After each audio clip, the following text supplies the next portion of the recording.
During the course of my investigation, I interviewed multiple witnesses. And I'm just going to tell you what they told me about what happened the night of his demise. Harry E. Ruley Jr., who was his nephew and who died in 2014, said, "I saw my uncle Ellis at the Hub, which was a bar which is on Hollyhock Island. It's no longer there." And that he thought that Ellis had come in and remained at the bar around 8 p.m., said that he even saw Ellis bring his wallet out and there was money in it. Then Harry called him a cab, and there was an individual named Bernard Strakowski, who died in 1994, and he had Bernard drive him home. When Harry learned that his uncle had been found dead, he confronted the cabbie, who told him, "Oh, I delivered your uncle to his doorstep and then I left." Strakowski told basically the same story to either the Norwich Bulletin or the Norwich Police, because it ended up in the Norwich Bulletin. Pat Ruley, who is another nephew of Ellis Ruley, visited the scene of Ellis's death days after his uncle died, and he said that there were bloodstains along the wall. I'm going to pull up the map here and show you where the wall is. And this is about 45 feet from the entrance to the driveway.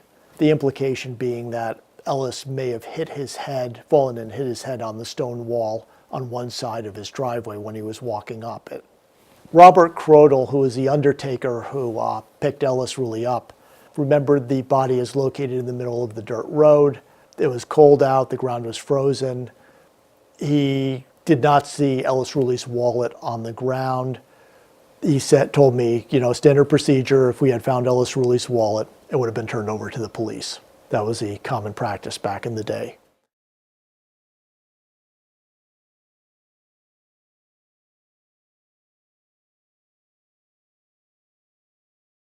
Richard Johnson, who discovered Ellis Ruley, was driving to work on early Saturday morning. The bulletin said he discovered the body at 8:30. I talked to Richard, and Richard said, "I discovered him earlier." He thought it happened around 7 a.m. and that he had called the police and left for work before the body was removed. Johnson remembered that Ruley's body was very close to the driveway, but couldn't actually tell me precisely where it was. Johnson did not remember seeing any of the blood trails described in the article. He did not see Ruley's wallet on Hammond Avenue. He did see blood on Ruley's hands and head. It looked like he had been trying to crawl. His head was facing upwards like he was trying to get back to his driveway.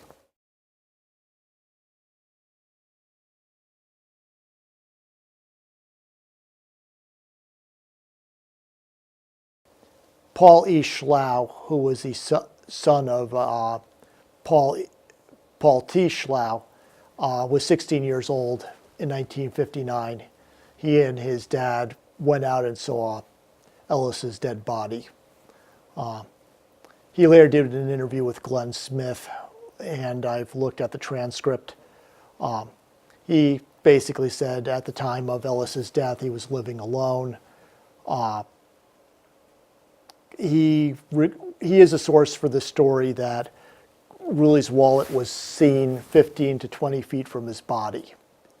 All this information comes from Paul E. Schlau, in that there was no money in it. Glenn asked him if Ruley's identification was in the wallet, and Schlau said yes, and there was also a penny in Ruley's pocket, as I recall. This is strong circumstantial evidence that the younger Schlau handled Ellis Ruley's wallet, if he is telling the truth. Since Mr. Schlau died in 1996, I was unable to re-interview him. Paul E. Schlau later told Glenn that he thought that Ellis might have been attacked, and he thought it might have been foul play. I, quote, "really didn't think he got that lump on his head from falling down." Glenn did ask Paulie Schlau if he thought that his father could have had anything to do with Ellis Ruley's death. And the son later said of his father, my father got along good with Ellis. Well, I'm not implicating his father in Ellis Ruley's death, but the statement that his father got along with Ellis Ruley was not correct.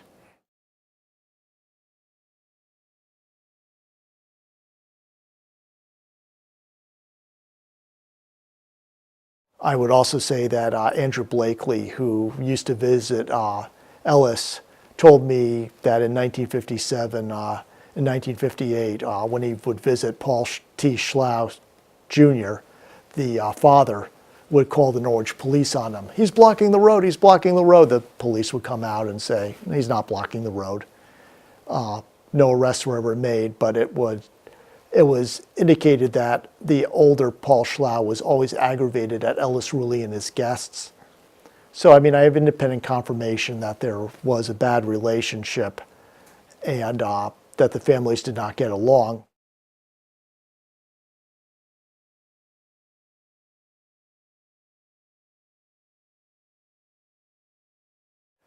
Some of the complaints which Diane LaSalle and Arlene had were involved the Schlaus. They did not get along with the younger Paul Schlau, who was 16 at the time of Ellis's death.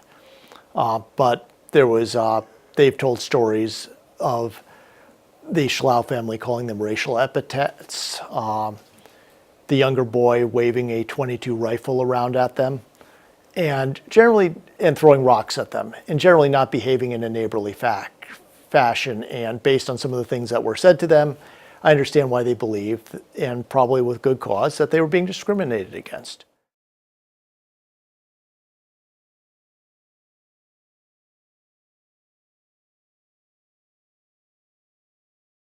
I'm going to talk about the cab driver's story. Bernie Strakowski would tell a number of people, Harry Ruley Jr., he'd also tell the police, and the information got into the Norwich Bulletin, so maybe he talked to the Bulletin as well, that he had driven Ellis Ruley up the driveway and let him off and then watched him approach his doorway.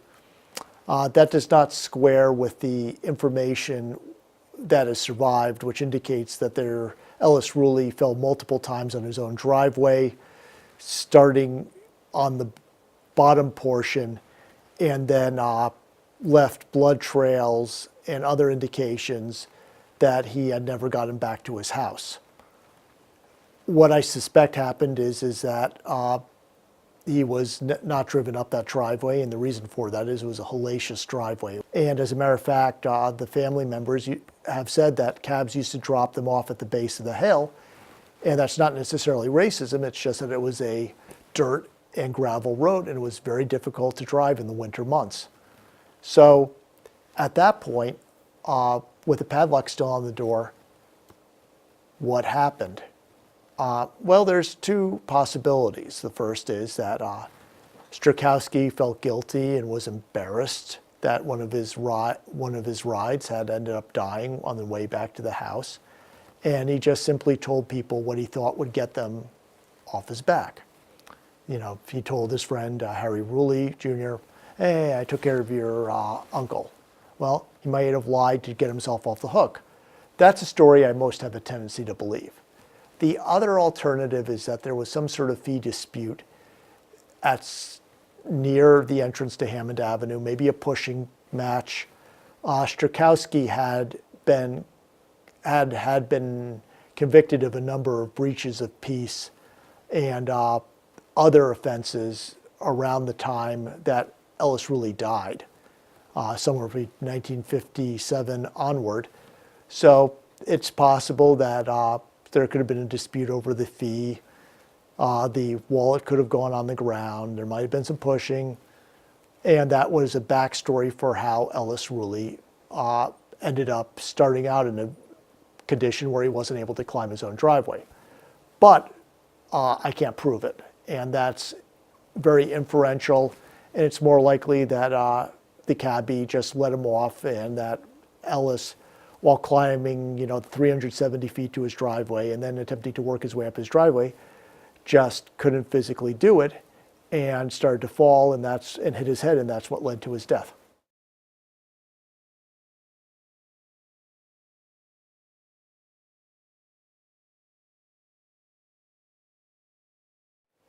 In conclusion, of all the people who were witnesses to Ellis Ruley's comings and goings the night of his demise, the one who I would most like to talk to is the cab driver. Based on all available information I have, I do not believe he took Ellis Ruley up to his house, as he told Harry Ruley Jr. and the police department. And I'd like to know the reason why he told that story.